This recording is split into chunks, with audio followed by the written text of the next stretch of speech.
Sequels to Nintendo games are no doubt a necessity to the company. To Nintendo, sequels allow much more creativity and freedom from the limitations of the original game, as they either understand more of a franchise's formula or get themselves familiarized with the console or engine. Along with this, it can help finalize the game into establishing necessary mechanics and designs that help lay out for how the rest of the series and future games follow suit. I'm talking about games like Super Metroid, Donkey Kong Country 2, Mario Party 2, Super Smash Bros. Melee, and for today, Mario Kart 64. Yeah, Mario Kart 64. This was the game that essentially established a lot of things, mostly gameplay-wise, that would become standard for the Mario Kart series, like 4-player action and 3D environments, which could be taken advantage of due to Nintendo's newest and first 3D console at the time, the Nintendo 64. The Nintendo 64, the console that would establish Nintendo's presence in the 3D world of gaming. And by that, I mean true, real-time, 3 dimensions using polygons and not just sprites with a bunch of planes and modes to give the illusion of 3D. Nah, they already had that one done well. The console would also be the first outing of many 2D games turned 3D: Mario, Legend of Zelda, Excitebike, Bomberman, and of course, Mario Kart. This, in part to the console's much more expansive open-world possibilities, allowed for more creativity, which in turn allowed many things not possible on an SNES or Game Boy to be done well onto the 64, for the most part, and would essentially confirm that not only does the gameplay and design work well in 3D, but that it could also technically render its 2D style obsolete, which means that those games that were once well known for their old style of gameplay and limited design would stick with true 3D from there on. And this stayed strong with the Mario Kart series, barring one game that I'll definitely cover well in another video. So what do you say we just get on to the actual topic at hand and stop talking about this mumbo jumbo 3D stuff? I would like to mention that I have quite the opinions on this game that some might either see as biased or over-exaggerating, and yeah, I'll admit that might occur in this video because I do have quite the mixed opinions on this game. So if you're looking for a neutral view on this video, this one might not be for you, but otherwise, let's rev up our engines and start the race. Alright, so now's about time we check out the menu. Oh my god. The music on this menu is actually so good! I always like the deep instruments in this song. It kind of gave me a heavy late night gas station vibe, which honestly fits very well in a simple go-karting game. I know many people tend to prefer the build-up menu music from the latter games, and don't get me wrong, those are great, going through the menu as the music slowly builds up to get you ready for the race, but sometimes a simple track you can vibe to is all that you really need. Not to mention that I love the whole aesthetic of the menu. The simple color overlays on the background, the way the icons glow and dim when highlighted, the way Mario's voice echoes when you select something. Select your player. It really gives off a weird but distinct feeling about the game that I feel like no other Mario game has yet replicated since. This may honestly be one of my favorite menu designs in the entire series. One of them though, but the music is definitely a favorite. Uncontested for years, man, it's just that good to my ears.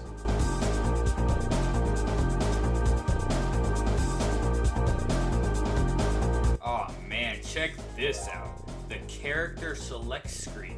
Granted, it is pretty small, but there is a lot of detail to them. All the characters are very lively and moving, and selecting them and hearing their responses is just so cool. God, it's the small things that just make these games feel like there's more to it. Too bad after Super Circuit they just replaced these with stock photos or icons of the cast. Super weak, but I guess with the characters being seen on another part of the screen, it kind of justifies it. But Super Circuit did both, and it still looked cool. Alright, starting up the game with the Mushroom Cup, and whoa, that is quite the quality. So yeah, the game, while using 3D environments and level design, uses pre-rendered sprites for the characters, carts, and items, meaning that a lot of details had to be put forth in the animation department. And I'd say it paid off well. Even the smallest of details, like steering the cart in a slight direction, will show the characters reacting as such. Hell, they even put details into their falling animations. Some of them are covering their ears or holding their hand. That's pretty cool for something you can't really see since, you know, they're going to be tumbling fast down a hill. and also your transition between the tumble state and the base state is just like that. I mean, that isn't the biggest of deals considering how much they had to animate and pre-render sprites. That is definitely not an easy job, especially in 1996. In fact, the animation design is probably one of my favorite things about this game.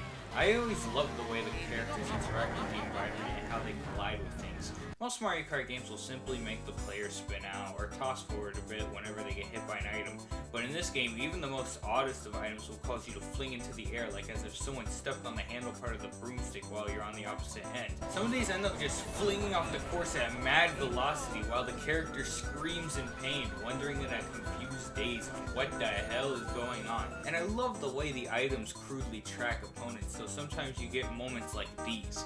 Gotta say, it's one of the most rough and intense looking Nintendo games I've seen.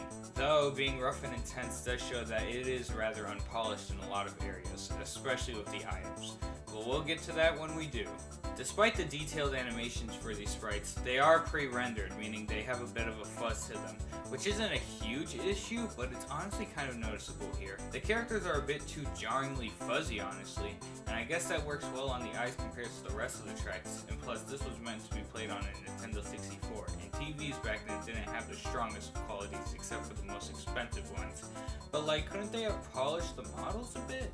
And you might be saying, hey, who are you to judge a game's graphics when it's a post-launch title game?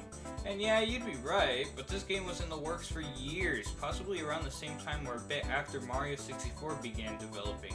So they've known how to do pre-rendered sprites around this time since Donkey Kong Country had just came out along with its sequels down the line. And yes, I know, Rare dealt with the Donkey Kong Country series, so they had all the technological know-hows on making pre-rendered sprites. But not only did Nintendo have knowledge of this ability, but in the credits, Rare is shown as a provider for Donkey Kong's model. You're telling me that they couldn't ask for a bit more help?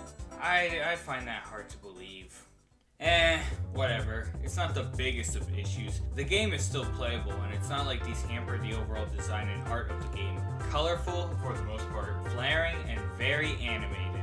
I mean, what other Mario Kart games have onomatopoeias that make you go poof every time you land and boing every time you hop? It's such nice details for a simple racing game. I just wish they just made the characters look cleaner. That's all, man. That's just how I think. That's just how I say it. Anyways, to get back in line with what I was supposed to be talking about, we are introduced to the Mushroom Cup along with the Flower, Star, and Special Cup as 4 cups that each contain 4 tracks, making a grand total of 16 tracks. A bit smaller than Super Size, but that can be forgiven much more due to not only the 3D environment of each track, but also that each track is its own design. Sure, some tracks may share a similar setting or environment, but no 2 tracks have the same repetitive assets or general course design like in the first game. You have tracks that take place in character raceways, a farm, a valley, a highway, a sinister boardwalk. These allow the tracks to gain their own identity without either being stale or uninteresting, though compared to what we'll get even in the next game, these tracks don't have much contained in them, but we'll get into that later when it matters. The atmosphere in this game feels very unique in that its environments aren't all samey. I mean, they are all clunky polygon chunks by the end of the day, but the tracks in this game don't follow either a complete art style, design choice, or linearity. I think the less linear design allows for some overall cooler experiences along with the level of skill to the game. It no longer becomes choosing the best character and seeing who has the most wore-down controller. Now we got mad shortcuts, speed ramps, consistent drifting, optional paths, and probably one of the biggest of all, elevation changes, which means some pits aren't an auto-fall or immediate lag into save. I think designs like these help make the game feel more refreshing. Trying to find more special routes or secret super shortcuts that weren't meant for normal play by the developers. Besides lowering the skill gap, there isn't any reason to limit stuff like this, and lowering the skill gap doesn't matter so much when you have 5 blue shells and 20 red shells on your tail every time you land first. And I'm getting off topic here, but pulling these off are just so cool to do. You are granted so much freedom from stuff like this that when playing with multiple friends, it can become less of a tail-to-tail drag race to jumping from 3rd all the way to 1st or going from 2nd to 4th from one fall. It's always nice to have things like this to keep most races feel like something new, even if it's on the same 16 tracks. Though I can see why some people may have a problem with it. Looking at you, Choco Mountain, and your stupid turn near the end. I mentioned earlier about the art style of Mario Kart 64 not really being consistent at all, and although some may see that as a bad thing, personally I see it as atmospheric to a low poly racing game. There's a point of art design where on one side it's very consistent and meshes through together, and on the other side you have differing art styles that just look slapped together from different teams working on different games. And I'd say Mario Kart 64 kind of sits in the middle of this one, maybe slightly leaning towards inconsistent at most. Yeah, the game's design isn't super consistent, especially by Mario Kart standards, but for Mario Kart 64 itself, I'd say all the tracks are well put together without one feeling off by the other besides the literal atmosphere of the track. An example being like going from Yoshi's Valley to Banshee's Boardwalk. The differing atmosphere also makes the tracks themselves feel mysterious. We all know the obvious stuff. Wario's face plastered all over his stadium walls, and Peach's castle on the side of her raceway. But then you have areas like the Big Penguin in Sherbet Land that's just alone on that iceberg. And as far as I'm aware, you can't reach it. Don't know if the iceberg even has a ground to drive on, but yeah, it's just weird to see it waddle there, day in and day out. But what about the snow pile wall in Frappe Snowland? Like, why can't I drive up here? Why is this thing inaccessible? This one always stuck out to me as a kid. It's just so weird how easy it is to reach but impossible to gain access through without breaking the game. Oh, I bet a lot of people know this one. The Thwomp that's jailed in Bowser's castle. He's pretty silent until you approach him, and he holds a really green palette, which I suppose is from the lighting. I just wonder what sort of crimes a Thwomp could commit to servant fortitude. There's also stuff like the Fairy and DK Jungle, which just sort of goes back and forth on the same path. Like, is there nothing else to show the tourists on there? Also, the fact it gets so close to the fall's edge, like, yeesh, dude. There's also Kalimari's train track, and, well, actually a lot of people know this one. But I just find it odd how it's considered a part of the trek, even though it's at best an Easter egg. I can't be the only one that used to just follow the train, though, as a kid. I always loved looking at this model. You know, something that's sort of a relic of its time. It's outdated, but unique in that you kind of grow on it, unlike other stuff that stay around. Or maybe I just love the design of old trains. Little details like this don't even have to play with the atmosphere of the game. Even just the track settings can set up interpretations and give us the creative freedom of coming up with what exactly is this. Like the location of Banshee Boardwalk. This doesn't even feel close to fitting in a Mario game and only shows otherwise via the big fish and the booze. Here we are just racing on a man-made architect in the middle of Point Nemo with nothing in sight besides a few lights in the deep water below. Chilling. Also, something like Koopa Troopa Beach. The skybox and the music makes this course feel melancholic, at least to me. It certainly doesn't feel like a sunny tropical beach day. And probably the biggest one being Toad's Turnpike. The atmosphere, the music, the design, the other vehicles driving by it. This whole track is just a whole vibe, honestly. I feel like this track unlocks those old memories of being a child and being driven home late at night after a day at the movies or after stuffing myself in a fancy buffet. I know these are very specific scenarios, but Mario Kart 64 really does bring out those sort of feelings and deep intrinsic thoughts while playing when you're not focused on beating the shit out of each other or raging because of mirror mode. You don't get a lot of these feelings aside from very old games you've played since your childhood days, and I can assure you this game was not in my hands till at least close to the prepubescent era. It really is just the atmosphere, along with music and design, of some of the courses. Did I rant too long?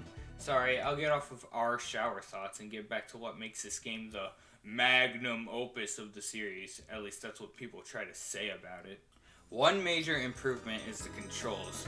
Now that we are granted an analog stick along with a few more buttons, we can actually play Mario Kart like an actual racing game. First change and biggest one is the buttons actually match the fucking actions.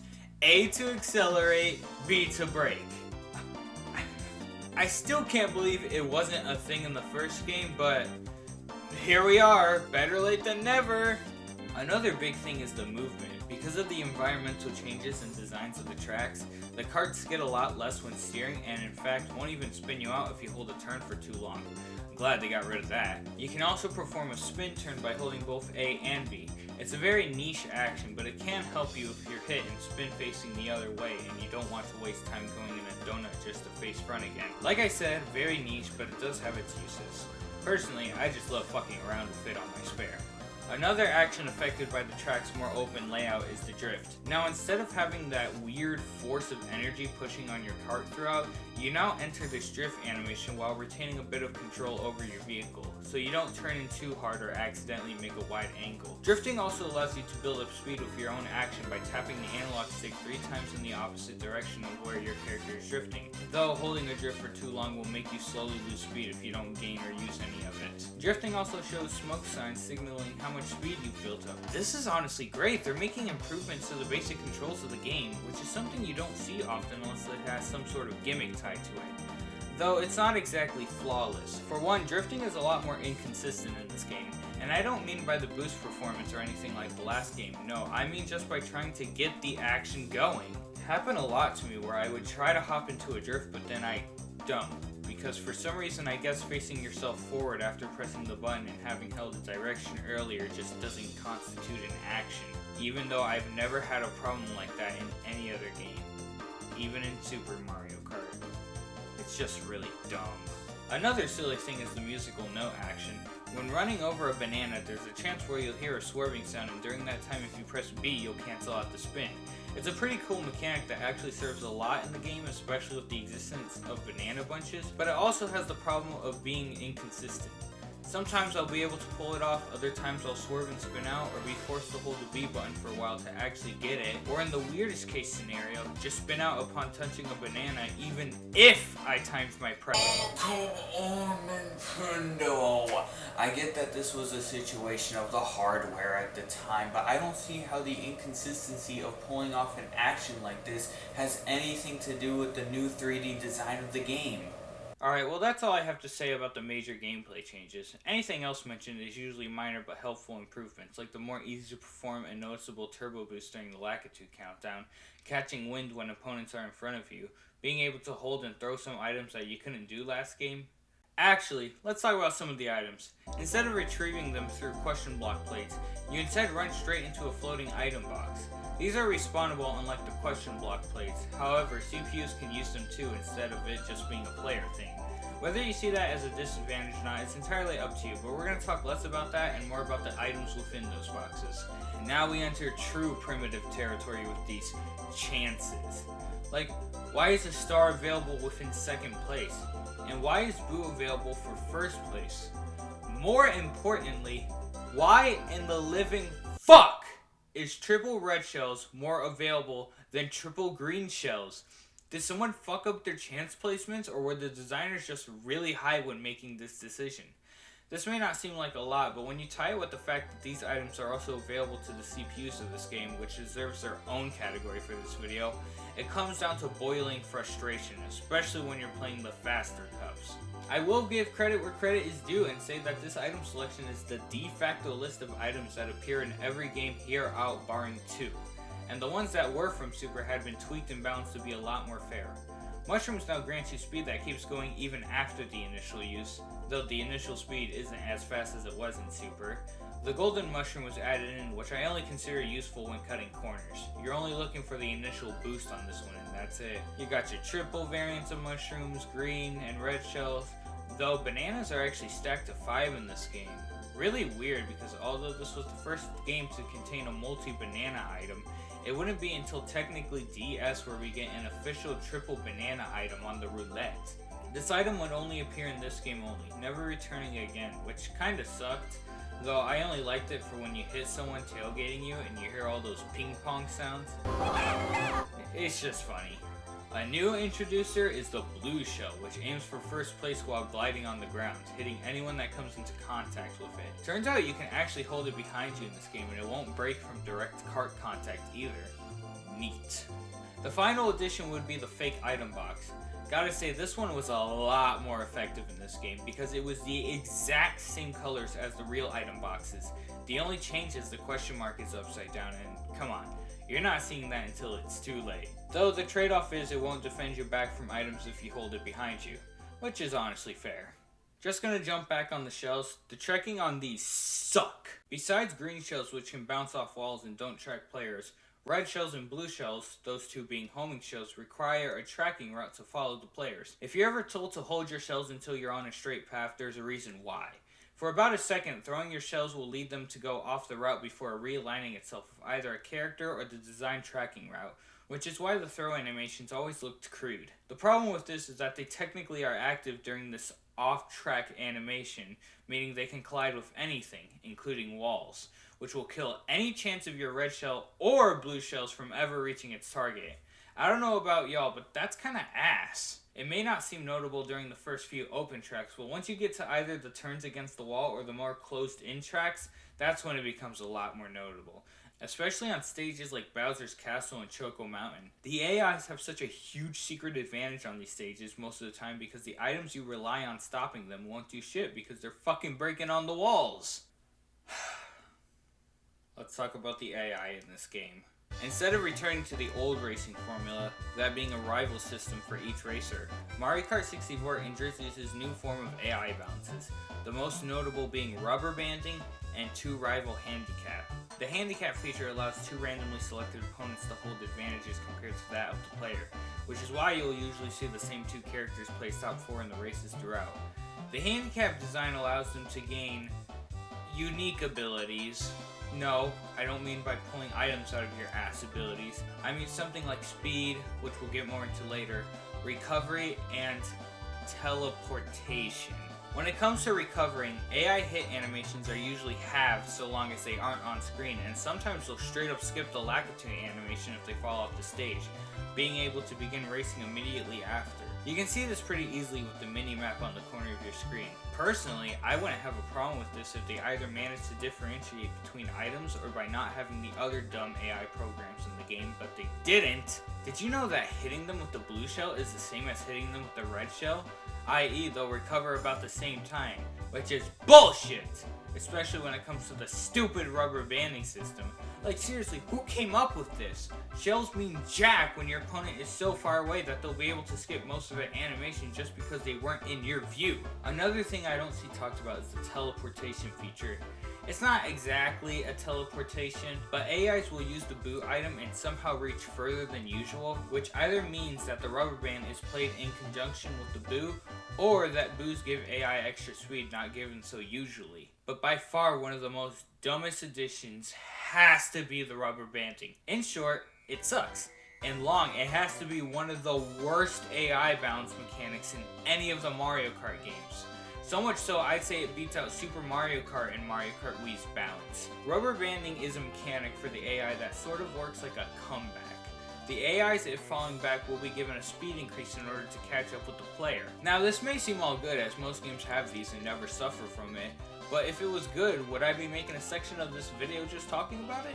Once they reach their max speed increase and pass the player, they don't ever slow down unless hit by something, which means that they don't have any sort of cap or decrease once past the human player and can just keep racing at a constant. And along with the halved animations, it becomes really hard to catch up to the AI the moment they pass you. And I don't mean by a long distance, no. If they pass you by even a foot ahead, it becomes painstakingly difficult to get them back to your level or drop behind you unless you're on a route with item boxes nearby. Otherwise, enjoy the guaranteed second place trip. Though they don't cheat like the other guys, they definitely are cheap for needing to be granted comeback mechanics in a racing game, and then abusing that power upon being granted so.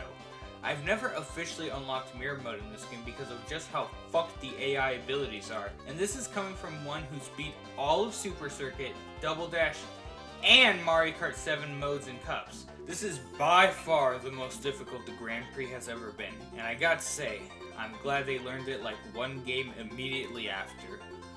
Oh, I'm so glad for that. That'll definitely be a treat to talk about for the next video. Now, don't quote me on this, but the stupid difficulty is probably one of the smaller reasons why so many people enjoy playing this game. They see a very difficult challenge that most Mario Kart games haven't replicated since, and they get enjoyment out of it. Which is completely fine, you know. However, I look at these games with a more detailed yet casual bias, which isn't to say that playing competitively isn't bad by any means. In fact, it's a fucking blast. We're talking about Mario Kart here. I just have to point out problems that a vast majority of players, including me, find to be what's the term for it? Oh, completely bullshit. But I think we've already ripped too much into the flaws of this game, and I think it's about time we start talking about its design and legacy, which are the major reasons why many people hold up this game to such a high standard, even with the age prospect in mind. Mario Kart 64 is a game that holds high to its competitive values. Not only is this game rather difficult, but dare I say also quite dirty too. This game does not hold back on shaming you for the smallest of things, like when you get last in the multiplayer mode and you just randomly explode, just out of spite from losing. The character portraits also fit well into showing their loss. It's almost a rub in the face as if they're really saying, God, why'd I have to be controlled by this complete doofus behind the screen? Another one is the 4th place results after a Grand Prix. It starts off as usual, but then cuts to your character on the side of the castle's plains before driving away as this sort of devious music kicks in, as if they're plotting for revenge, waiting for their next trial. Until this happens.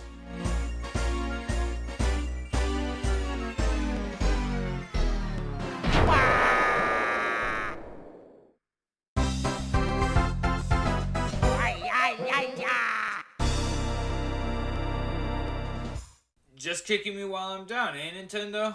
This is just brutally insulting for a 4th place finish. I don't even want to know what happens to those in 8th place. They probably get tied with bricks and thrown over the sea. The characters in this game are also quite arrogant and rude. They'll mock or laugh at you if they even land a banana on you. In fact, I got to say, the voices from this game are great, and it was only done by 3 dudes.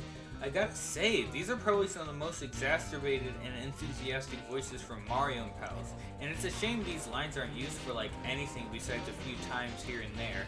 They're easily the most lively sounding voice clips in the franchise. I mean, just listen to a few of my favorites. Wee-hee!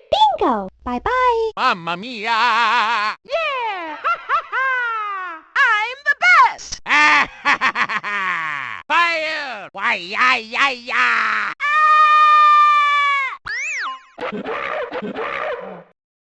Another thing that the game holds to faith is of course the multiplayer modes. Versus mode, then known as match race, makes a return. It's way more simpler and the hazards on the road generally don't stand in the way a lot like the bullet bills used to, but it can get hectic once in a while. Of course, you can't talk about Mario Kart multiplayer without mentioning the battle mode. For this rendition we have balloon battles and 4 stages. I mean, they're unique unlike Supers, but still. It felt like they focused more on the versus mode to show off what 4-player was capable of on the Nintendo 64. But only 4 stages to play on? 2 of which are essentially runaround circles with pits? Not only that, with 3 or more players, music doesn't play whatsoever. I don't know how music correlates with the 4-player intensity, but why would you play battle modes or even the main tracks if you can't even listen to the beautiful soundtrack? I mean, there's a gecko code to allow the music in multiplayer mode, and it doesn't sound off or wrong at all. They never implemented anything like this in later releases, and I don't know, it just sounds like laziness to me. I get that they want to keep their re-releases true to the original, but why can't they implement an obvious improvement that changes literally nothing and in fact can be turned off with the L button if the player really wants to play it exactly like how it did on the Nintendo 64? It's a bummer too, these songs really are so fucking good, especially since most tracks have their own music barring a few which reuse it but in a fitting manner. If there is one positive thing to say about the battle mode, it's that now that most of the arenas are either elevated or have some sort of huge pit, and along with the additional items allows for more of a strategic and straightforward match rather than being a cat and mouse-capade game. Except for Double Deck, that one drags out with the whole 2-story design, but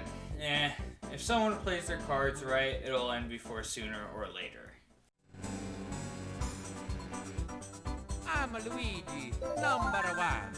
You know, I can see why many people like Mario Kart 64 more than just through their nostalgia goggles. They see a game that contains an improved formula with simple yet less gimmicky layouts and a philosophical design that depends more on strategy rather than luck. However, not so much as to make it that only the experienced can play it, because there's enough bullshit as there is in Mario Kart. You can't get away from bullshit. Though, after looking at the physics of the game, the design of the tracks, and the very, very little additional features or unlockables compared to its predecessor, the question just has to be asked. Was this game rushed? Jumping into Mario Kart 64 after playing Super Mario Kart, it definitely is an overall improvement, but for a game that was worked on for as possibly far as 2 years back and confirmed to have been worked on a year and a half back, with the added content and polish, the game feels honestly lackluster and sort of weak, if that's the right term to explain it.